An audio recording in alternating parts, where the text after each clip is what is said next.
Oh, sugar honey iced tea. It's the EAC Show. Good day, ladies and gents. I'm Emilio A. Colon, and welcome to the EAC Show. Coming to you from sunny South Florida. I'm joined by Marcus Mack on the sound. We got Joey Benetti and Clarence Josie on the video. And sitting next to me is UCF activist, overall sports enthusiast, my big one, Cameron. Cameron, what's going on, man? Not much, man. Back at it. How we We doing over tonight? here for episode 5 of the EAC Show. Oh, first off, do us a favor. Please comment, like, and subscribe to all YouTube and social media platforms. We're all on every podcast platform. So please subscribe, like, and comment. We really do appreciate it. And hit the little notification button, too, so you know when everything's coming out. Yeah, Apple Podcasts, probably the easiest way. Everyone's got an iPhone. Probably your easiest outlet right there. All right. So what's on the slate for us today, baby? So we're going to start out just where we left off on Monday night, talking about the MLB and the overall just crisis that it's in right now with the cheating scandal in the Astros and Rob Manfred's pretty much lack of really doing anything right as a commissioner. From there, we'll jump off. We'll talk about the big match this Saturday between Tyson Fury and Deontay Wilder. I'm excited for that, Emilio, because I love the MMA. But that's my jam. Boxing is honestly my jam. It's really where it all started Wilder vs. Fury. Yeah. Part 2. Part 2, the rematch at MGM Grand, February 22nd in Las Vegas, Nevada. You can catch it on ESPN Plus pay-per-view. I can't wait. No ties this time. I can't wait. I know. I'm so ready for that. I don't know where I'm going for it Saturday. I might try to catch a bar that has it somewhere around here. I might even shell out the money and order it. But this is one that I'm going to do it for that because it's as hyped as it is. I think it's going to meet the hype on this one. I think we're going to see a knockout. We'll talk about that later. I don't disagree with you, not one bit.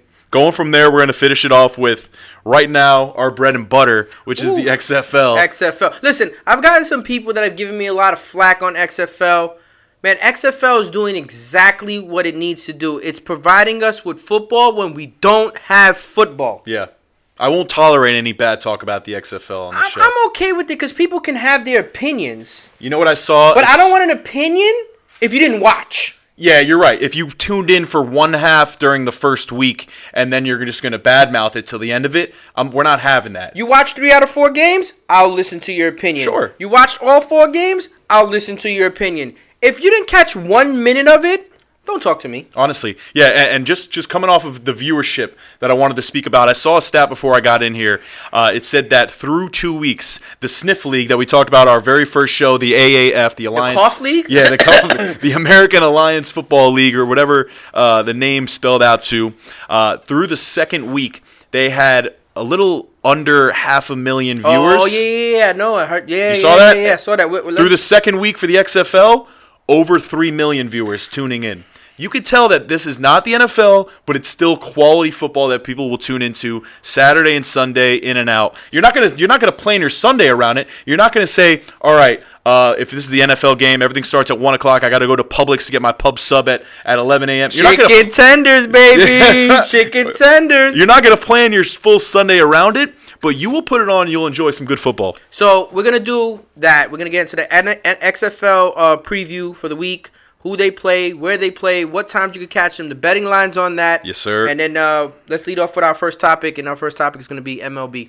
So the first thing I wanted to speak about on behalf of the MLB, obviously we ended the show with Rob Manfred's 45-minute interview with Carl Ravitch. But what I wanted to get into now, because this is literally what's been happening over the last day or two here since we last did a show, has all the player reaction, really not only in baseball, but also in basketball, which Borm will pick up right now. But the first thing I saw was Aaron Judge's continuous talk on this subject. They continue to ask him about it. They asked him about something he did really when this thing first started, right when Mike Fiers came out and dropped the news about this whole scandal, him coming out and deleting his post on Twitter congratulating the Astros and Jose Altuve.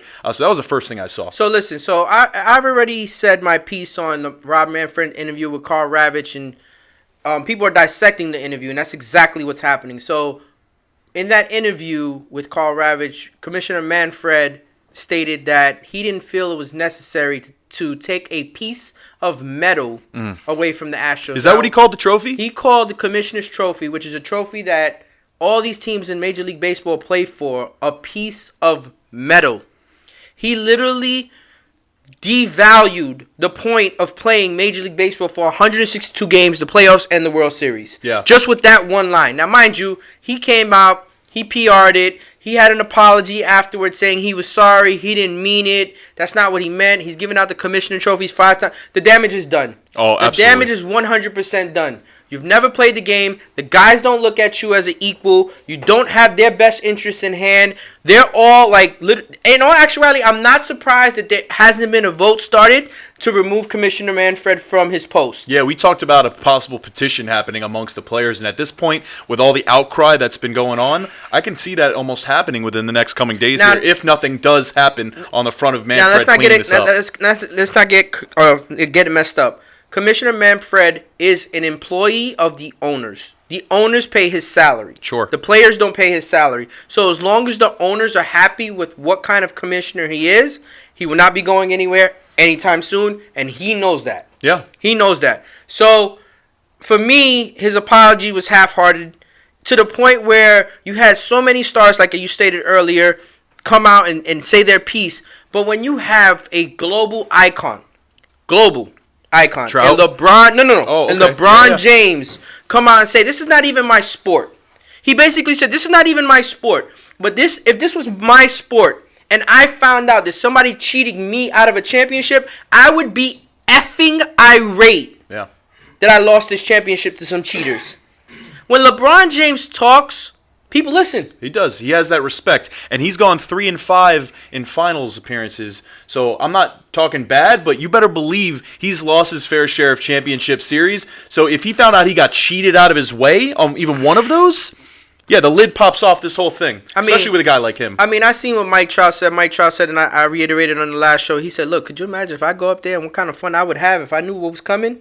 Now, I saw Giancarlo Stanton say the same thing, too, that he said, I would hit 80 home runs in 2017. Just piggybacking off him. He would hit 80 on home runs. The problem, he was still bat 213, though. Yeah. That's the issue. That's the issue with He's hitting a home runner. Stanton. He's hitting a home runner. He's striking out. Like, Yeah. that's his MLU. Look, what we need right now with Major League Baseball, and the only way that this is actually going to tone down a little bit, is if the games come. The problem is there's so much time right now in between spring training and when the actual games start. Yeah. That you have too much time, like gap to fill. Like you have time to dissect his interview, say other things, get players' reaction, interview players on how they feel. Like there's no games being played, so all this time that's empty is being filled with this. Right, and I feel like Rob Manfred is sort of shuffling his feet, just waiting for him to get to the first game of the year because he thinks it's going to go away. And we talked about them hitting pitchers throwing the ball at Astros batters. What's the over-under? I saw it at, I think, 84.5 or someone quote me on that. 84.5. So they're saying that the Astros are going to get hit 85 times or under this year. This season, yeah. And they said did that count spring training or no? I don't think it counts spring training, but I do think that they said the last time, or I get the most times that a team has been thrown at was like the 1997 Cleveland Indians or something. They got thrown out like 120 something times. I need to check what they did in 1996 for that to happen, but you said it yourself. This is going to keep happening until there's answers. I think everyone from top to bottom in the league has expressed that they want further answers. They don't want this to just die out and it gets swept under the rug. We talked about Aaron Judge. We talked about Mike Trout. We talked about, we didn't talk about it yet, but Trevor Bauer, who's normally a wild card regardless, but he flat out came out and said that Rob Manfred is a joke. Flat out joke. I mean, Bauer is he's a very expressive person. Vocal. Very vocal person, and you got to respect his opinion. He plays the game. Yeah. He plays. You might disagree with him. He plays the game. Yeah. He wears everything out. I've seen where they mic'd him up. I don't know. I wasn't 100% sure if it was during spring. I'm pretty sure it was during spring training or an exhibition game. And he's throwing the ball, and he's throwing a fastball, and he looks at the miles per hour clock, and he's like, 91's not gonna cut it today. I need to go faster with that. So literally, he throws a slider. 89. That's good. And then he throws another fastball. Oh yeah, I'm gonna get it. That's good. 96. He's good. Sort of off topic, but he's good for baseball. As far as I remember when he got taken out this past year, and he didn't like it. He took the ball and he threw it into the outfield. You can't listen. All you little kids out there that's listening to the show, you don't do that. Yeah. Don't do that. You have a hard time getting back in the rotation. Don't. I mean, you got to be as talented as him, and Unfortunately, he got shipped out. Like I think the game after that, the day after they sent him to Cincinnati. Don't do that at all. Don't show up your coach like that at all. But I mean, it's when LeBron James comes out and says something about Major League Baseball, and it is basically telling the commissioner, get behind your players. He's basically saying that the commissioner right now is behind the players. He's just behind a group of players that play for the Astros and not the whole league itself. Right. He's not thinking of the entire body of what's at play here. He's thinking of it on a very minuscule level. Another player that came out, Justin Turner, a very respected player in this league, third baseman for the Los Angeles Dodgers. He actually said that they're trying to move forward. He was trying as a person to move forward and diffuse from this whole thing. But the more and more that comes out, more and more frustrated he is with not only the league's decision, but also Rob Manfred. And speaking of Rob Manfred, I told you this before the show, but you know that he is a trained labor lawyer. Yeah, not only is he a commission, trained labor lawyer. Yeah. So it makes sense that he doesn't want to try to fry the players under a labor agreement. It's not about frying the players. I think that he could have been a lot heavier on their suspensions. In my opinion, this is just my opinion. He should have went in to talk to Tony Clark, who's in charge of the Players Association, Players Union, and sat there and said, okay, listen, this is what we're going to do. The guys who tell me the truth from the beginning, I'll give them immunity. No. I'll give them immunity. But immunity to a certain extent. Right. So even if he would have sat there and said, you know what, you guys can play the regular season, but if you guys make the playoffs, no chance. Yeah. None whatsoever. Because in the playoffs, the roster expands. So you're allowed to add people to the playoff roster. Right. So it's creative ways to come up with things. Would the union fought it? Absolutely the union fought. That's their job. That's why the players pay dues for the union to defend them. That's why there is a union. But at the end of the day, you have to protect the integrity of the game. You have to protect that MLB logo, which personally I think should be changed to Mike Trout.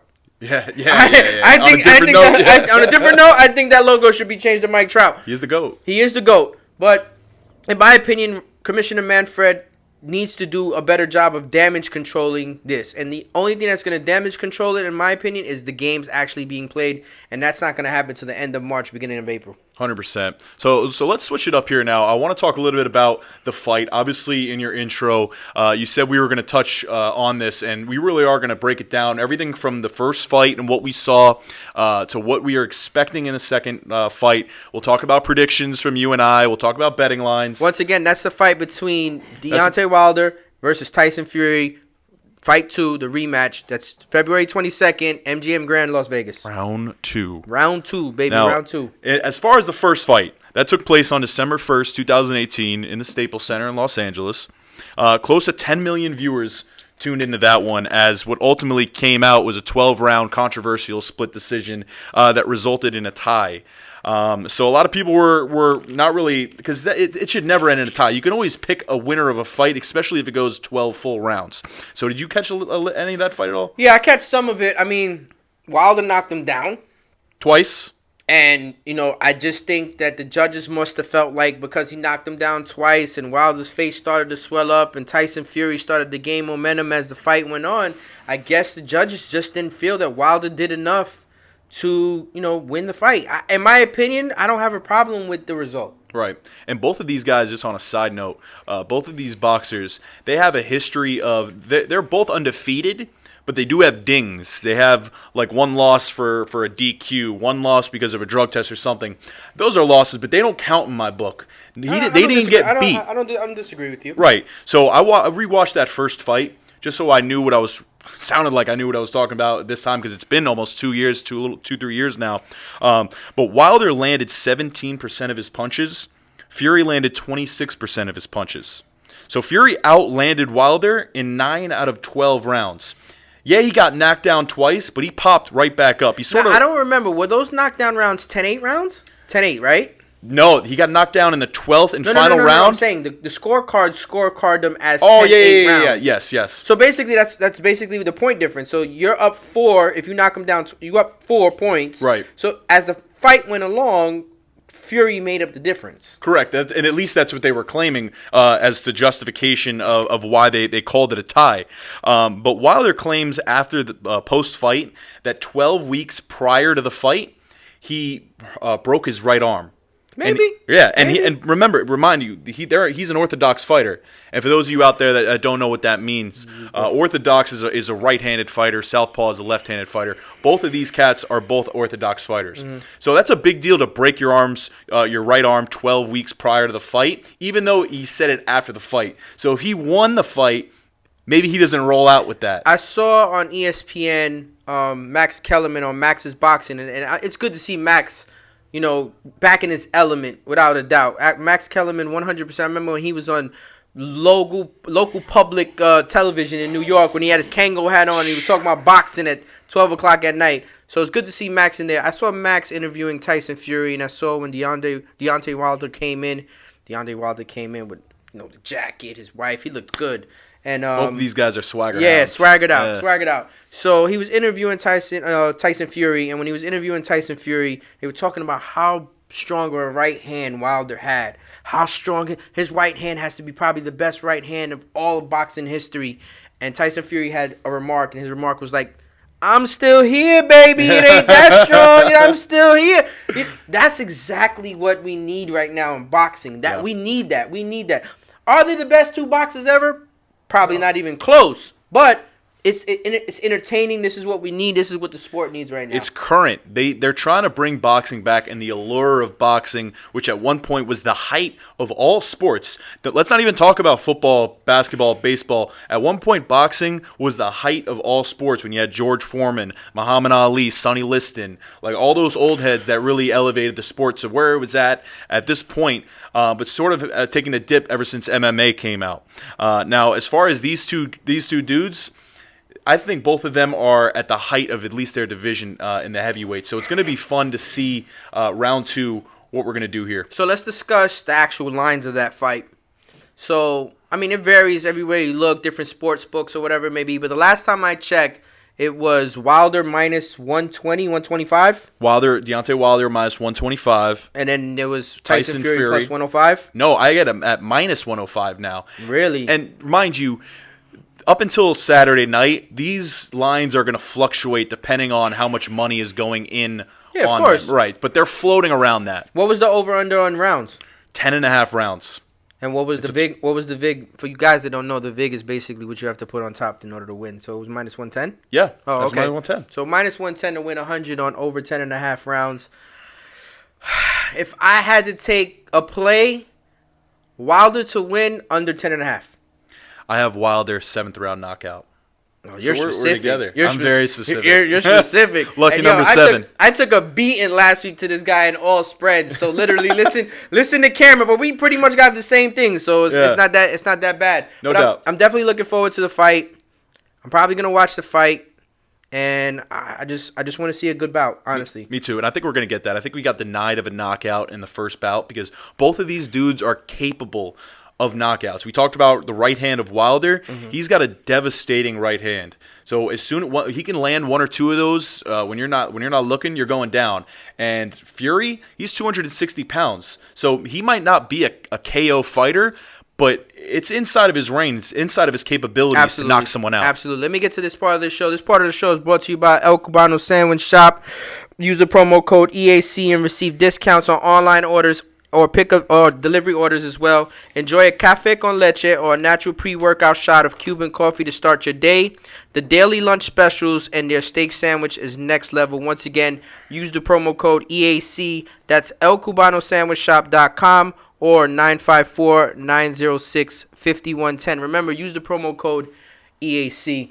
Emilio, before we get back to the fight here, the bout coming up, I just want to point out a quick little something. If you look over to the TV right there, we got a this guy is such a homer. We got UCF in a tough battle. They were down 5, just a gritty road game against a good Cincinnati team. UCF right now is currently down 1 point. They were down 5 at the half. They're playing Cincinnati on ESPN. And Mr. Homer UCF activist over here is watching his team trying to get some credit. Listen, man, it's a down year. It's just nice to see as a fan them boys fighting in a down year. You got to at least let me have that. Oh, you can have it. Here, take it. take it all you want. So back to the fight.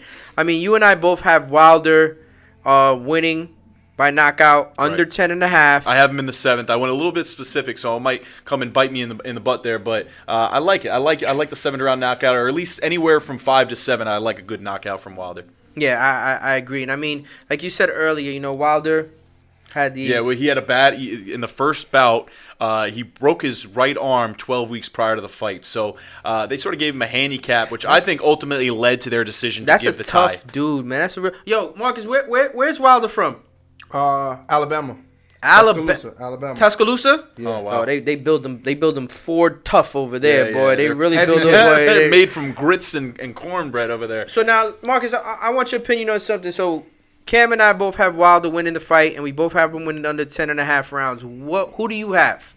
I have Wilder too. I got Wilder, but I don't think he's gonna win. What you said, knockout under 10 rounds? We're going knockout. Yeah. Nah, I like him. I like him to win by decision. Woo! All right, that's brave of you. So wait a second. So if Marcus takes his decision and Wilder wins, and Marcus puts 100 chickens on the decision, he's getting $800. The bet I made last, You're gonna give Marcus $800 on the weekend if he wants to take it. Oh. I haven't seen Cameron lose yet. but in this league here, I might get. Listen, the house always wins, so this could be your week, Marcus. This is gonna be an exciting weekend. The fight is really, everybody's looking forward to. The stars are gonna come out. Everybody's gonna watch this. I'm ready for this because it's been a while. It seems like for the past decade, it's been all about Floyd Mayweather Jr. And I have all the respect in the world for Floyd. Floyd's a moneymaker. I don't knock people for how they make their money. Sure. I say it repeatedly on this show. I respect people, how they get their bread. But it was just like, who's Floyd fighting? Who's Floyd fighting next? Who's Floyd fighting next? It was just Floyd. To have Wilder versus Fury bring some more excitement back into boxing. All the attention's on them. This feels really good. Yeah, and it's something that people know about because of what happened in the first round and the first fight and how controversial it was. So I'm excited for it on multiple levels. And you're right. As far as boxing as a whole, for the last decade, it's just felt like Floyd Mayweather. Who's he fighting this month? Yeah. It's exciting to get new blood in there. That's sort of amping these people up and getting them excited about boxing again. And really, what I'm excited about is not only what we mentioned about why they ultimately decided it was going to be a tie in the first bout, was seeing these guys rebound. We talked a little bit about before the show, Tyson Fury. Before that first fight, he hadn't been even in the ring for 3 years because he had dealt with depression and addiction for like a long time before this first fight. I saw him say on the show that he lost a lot of weight for the fight too, a ton of weight. And he feels like he's in the best shape of his life, honestly. So drugs will help you cut weight. That's possible. Yeah, that are actually putting in work. So we'll find out Saturday night, February 22nd at MGM Grand on ESPN Plus pay-per-view. Fury versus Wilder versus Fury 2, the rematch. It's gonna be epic. Honestly, it's gonna be epic. Well, Absolutely. I got a question though. Why do you guys think that boxing has been such a shy, like people have been staring away from boxing for so long? So I really do feel like legends were in the past, and there was a lot more quality. Not to take away from the guys that do their things now, because they do their things now, but there's a different way of going about making a name for yourself to where you don't get too exposed too early. And I felt like a lot of wars back then were fought earlier, which created these legends of fighting. You had an era where you had at least 8 or 9 quality boxers fighting at all given times. Heavyweights. No, not necessarily heavyweights. Big heavyweights for a long time. Like you had different divisions, but you had more consistency in those divisions.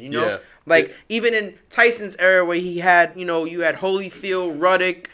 You had what was the other? Lennox Lewis? George Foreman. Lennox you had Lewis, Sonny George Liston. Foreman. No, that's past. I'm talking about like Tyson's era, where you had Spinks and you had different guys. Later on. Yeah, later on. And then you go to the different era where you had Trinidad Chavez. You had I'm trying to think who else. Oscar De La Hoya. You had different boxers to represent each weight class a lot more. So that's what I think happened. I think what ended up happening is the quality started to dip because guys were stretching it out longer to get more paydays, and not taking bigger fights earlier, so they're afraid. And it's not only that, but it's also the marketability. Early on in the 40s, 50s, 60s, there wasn't this NBA and MLB and NFL on TV like that. Not a lot of people knew about. It was more so people showed up for the games when they were happening.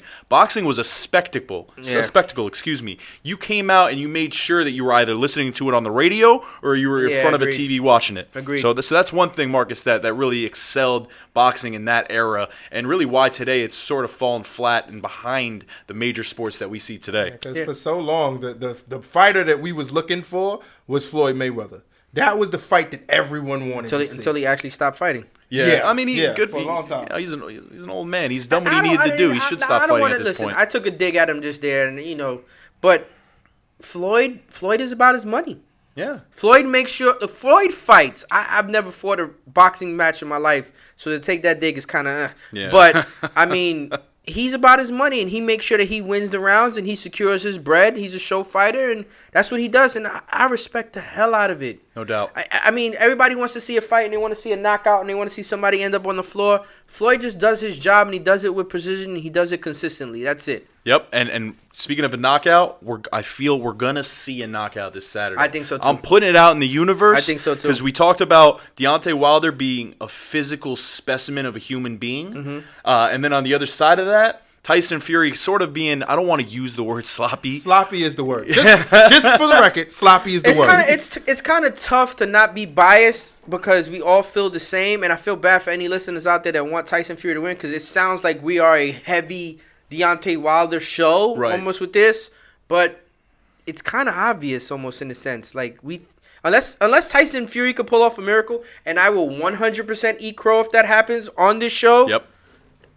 Wilder's gonna win the fight. Yeah, and Fury, he's sort of that guy that you have a little too much tequila in a Mexican bar, and you stumble outside, and you end up scrapping with him. He's like the wrong guy to find outside of a bar. So basically, he's the guy in Fort Lauderdale that comes out of the club, right? Yeah, all sloppy with the Versace shirt on, no shirt underneath. Yeah, with the Louis Vuitton coin purse coming off the belt loop. Maybe he grabs your girl's bottom in the club, and you get outside, and he's looking to fight you, something like that. Did you say bottom?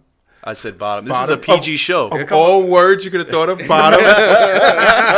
But that's really the kind of guy that Wilder is going to be facing in the ring, and that's why I think he's got the upper hand because he knows what Fury is about now. So I think his eyes are a little bit more clear in regards to this, and that's the same thing I said about Bones Jones fighting Dominic Reyes.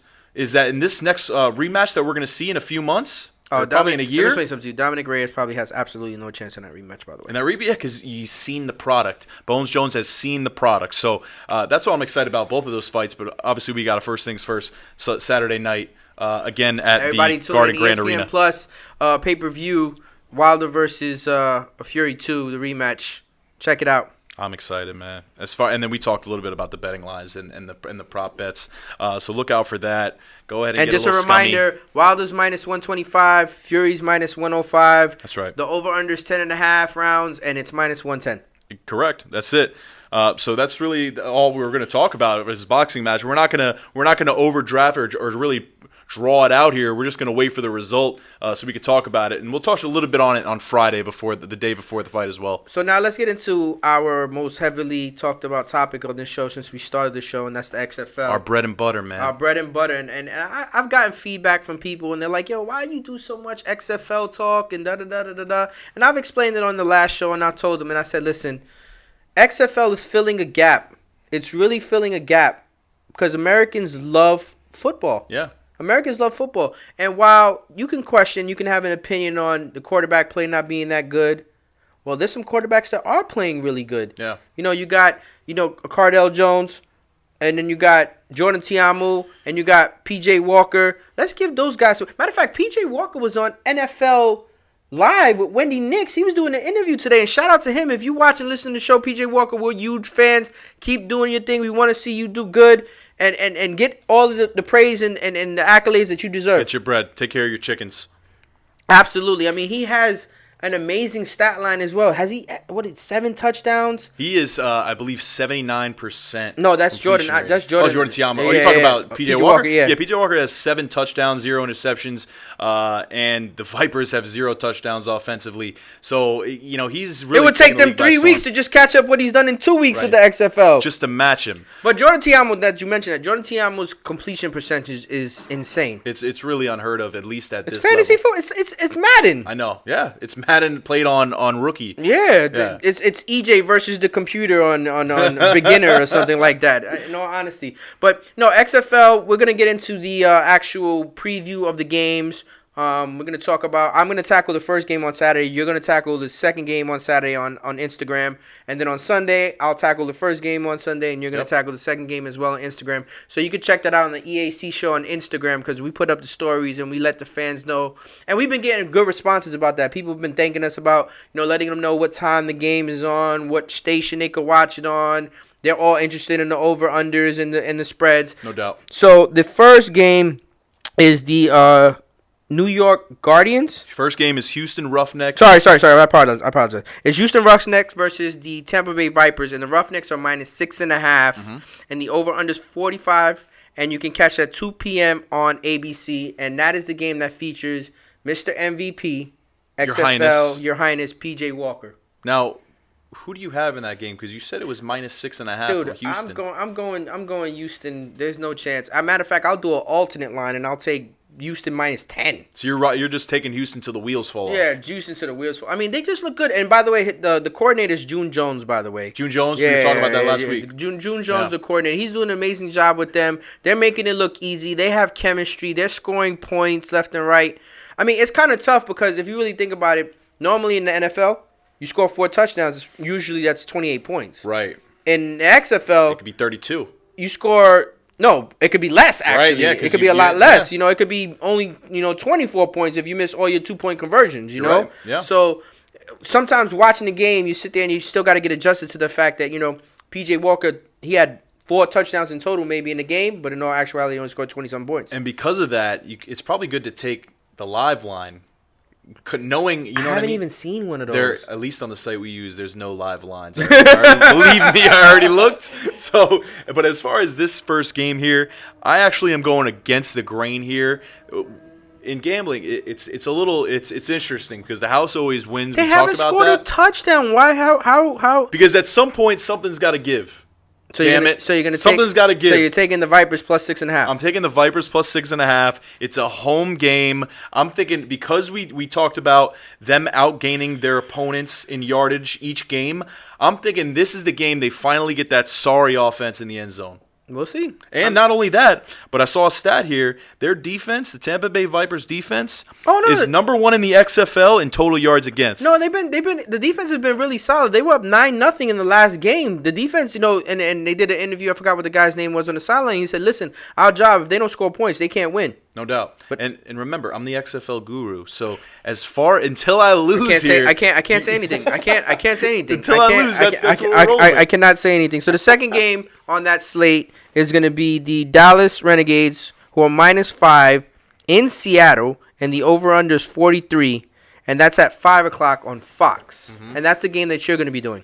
That's the game that I'm going to be running with. I loved the Seattle Dragons last week. That was sort of my pick of the week. Going across country as we talked about, but this week actually I'm going with the Dallas Renegades. I like what I saw last. I liked what I saw last week. Last week we both had the Renegades. This week we both have the Renegades again. So I think Stoops did a really good job. I think Landy Jones did a really good job of checking in and handing off the ball to what's his name? Cameron Artis-Payne. Cameron Artis-Payne, and Cameron Artis-Payne praised him on the sidelines and basically said, "Hey, listen, that's why he gets paid the big bucks. That's why he's our leader, because he's able to read the defense and use his knowledge to be able to get us in the plays that we're going to succeed the most. Because a lot of those plays were called differently, and he checked to runs. Right. And they were together at Oklahoma, so they've had some chemistry. Stoops and Landry for a long time. I think I saw a statistic where they're like 40-12 as like starting coach together. Something like that as well. Some nonsense like that. So then we got the Sunday game. And the Sunday game, the first game starts at 3:00 on ESPN, and we got the New York Guardians versus the St. Louis Battlehawks. And the St. Louis Battlehawks. Now this is the biggest line in the XFL in the first 3 weeks, and the St. Louis Battlehawks are -10. It's a big number. I am hammering the St. Louis Battlehawks. Yeah. Like, the Guardians, McGloin is probably still seeing Casper the Friendly Ghost out there because he was throwing picks all over the place. They're all discombobulated. Now, mind you, the Guardians have a decent defense. They do. Because they were giving opportunities to McGloin, but McGloin just wasn't doing anything with them. Yeah, and we saw the Guardians defense shut down Tampa Bay in the first game. Right, and I mean the St. Louis Battlehawks, I think they pull it off. Jordan Tiamo's been amazing. He's one of their top players, the quarterback, running with the ball, using his arms, his vision. He's been getting it done. He's been getting the job done. So St. Louis is a great team. We talked about that. We like them. We like their quarterback. However, in this, the way I work, I don't take the team, no matter how good they are. I take the number. And this number is too big for me. I know, like, it's so out there, this 10 points is a big number, right? So you almost want to say, what do they know that I don't know? Let me just roll with the number. I'm going against the grain here. I'm taking the New York Guardians plus 10. They're not going to – McGloin's going to figure out a new game plan or maybe not throw a pick six to start the second half. But that's what I'm rolling with for Game 3 of the slate. All right, and then the last game – excuse me, the last game is on FS1. It's the DC Defenders who are 8.5-point favorites against the LA Wildcats, and that's at 6 o'clock on FS1 on Sunday. Who do you have in that game? I mean, what you just said in the previous game about the line being too big, I think this line is too big for LA. For the travel, right? Right, for the travel. In all actuality, I didn't look it up, and I don't know, man, maybe you can pull it up. I don't know what the money line is in that game. But I would take the 8.5 with the LA Wildcats, and I would probably even take the money line in that game as well for LA Wildcats. Yeah, because I mean they're home. They didn't play that bad against the Renegades. They just have to clean up a few things. I mean, even with Josh Johnson throwing 2 touchdowns to Nelson Spruce, there was a possibility he could have threw 4 touchdowns in that game. He overthrew some wide open guys, and I'm talking about a step or 2 overthrows. Yeah. So I mean, you just got to fix up a few things. It was Johnson's first game because he didn't play in the first game. Josh Johnson. Yeah, Johnson's first game. It was his first game. He didn't play quarterback in the first game. So there's just a little bit of rust. He'll fix it. He'll get better, and I think they'll be okay. Okay, so that are you ready to claim that that's your XFL pick of the week? Are you going with money line or are you just going with the points LA? You'll go with the points, but is that your specialty pick of the week? Out of the 4 games and what I've seen, teams don't play the same when they're at home than when they travel. Okay. So Cardell Jones has been playing amazing, but both games have been at home. This is his road test. If I had to bet, I would take LA Wildcats plus 8.5. Okay, I am going with DC minus 8.5.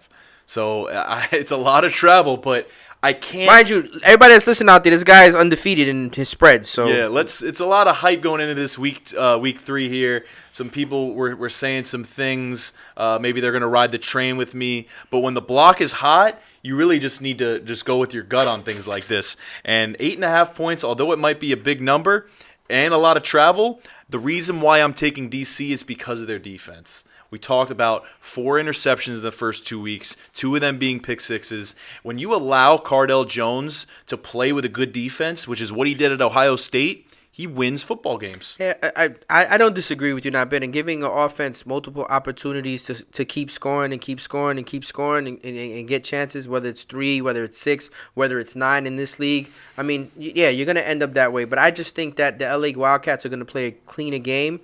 And Josh Johnson might not make some of those mistakes that some of these other quarterbacks with Seattle and with New York made playing against the DC Defenders defense. And I don't hate that. This is actually going to be their second game in the row, the LA Wildcats, that are in LA. So they've been home for over a full week now. So maybe they can get a feel for it. And you know what stadium they play in, by the way? They don't play in the Coliseum, right? No, I'm not 100% sure. It might be where the LA Galaxy play. Okay. I'll double check and make sure, but I think it's where the LA Galaxy play. So I was keeping track there. Out of these 4 games here, we are 3-1. So we're together on the we're together on the Dallas Renegades -5. Mm-hmm. But we're against each other on the Tampa game, yes, the St. Louis game, and the LA game. So another good opportunity here to split. Absolutely. So it's a great job with the XFL games coming up this weekend. Make sure you check them out on all their networks. The show is brought to you by ElCubanoSandwichShop.com. Use the promo code EAC and receive discounts on online pickups or delivery orders. Enjoy a cafe con leche or natural pre-workout shot of Cuban coffee to start your day. Daily lunch specials and their steak sandwiches next level Once again, use the promo code EAC. That's elcubanosandwichshop.com or 954-906-5110. Remember, use the promo code EAC. You got a tough game over here going on ESPN, I was gonna right? mention, so I don't want to mess the promo up, but it is 80-80 going into double OT for really, again, anyone who cares about this nonsense game between these two unranked teams. UCF versus Cincinnati on ESPN. ESPN the U. But going into basketball talk here, just going off that, we got March Madness. What is it, February 20th? March Madness is 2.5 weeks away. I'm so excited. I can't wait. We got a lot of basketball to enjoy and watch. Everybody's brackets are going to get busted. People aren't going to be working and no production at work. And, you know, the crazy part about it is the top 10 has fluctuated so much. The only one consistent team there's really been that's number one the whole year is Baylor. Is Baylor, yeah. They look like the real deal. And you're right. This year, I mean, it's always crazy. It's always madness. But this year, it feels like if you're a ranked team, you are not safe. Last night, we had number 9 Penn State lose to unranked Illinois by like 6 points, and they were in Penn State. You really just don't know what's going to happen this year. That's basketball for you. And I can't wait to watch NCAA on I mean, that's the only hard part. The only hard part is that it's on so many different channels for CBS. Yeah, you got True TV coming back out. You got this, you got that. It's like, yo, where's the game? Like, you know what I mean? And we might do like a show bracket here. We'll all make a bracket, and then whoever gets closest, whoever has the highest percentage. You know who's my maybe money we'll on? do something like that. My money on? Who? Marcus. I think Marcus will know absolutely nothing about sports and win the whole thing. That's usually how it goes. It goes the lady Sharon. Sharon in the corner office has the best bracket in the world. And Sharon, how did you pick your team? I like the colors. Samantha from accounting in your office gets the best bracket. I like the colors. Well, one thing I got in common with the athletes is I love to win. There you go. So I'm gonna win. He's in to win. With that plus 800 on the Deontay Wilder decision and his soon-to-be bracket here. But I'm excited for that overall. We're gonna start seeing over this next week or two here these teams start to get form of what the conferences are gonna look like. They'll have the conference championship tournaments, and we're gonna start to see a bracket come to form here. So excited that March Madness is coming up. Well, that's gonna conclude episode 5. You know, check out episode 6. Please subscribe, like, comment, hit the notification button. I want to thank Marcus Mack on the sound, Joey Benetti and Clarence Josie on the video. Cameron, appreciate you. No doubt. EJ's not here tonight. Love you, EJ. Guys, check out episode 6. I appreciate it. Peace. Oh, sugar honey iced tea. It's the EAC Show.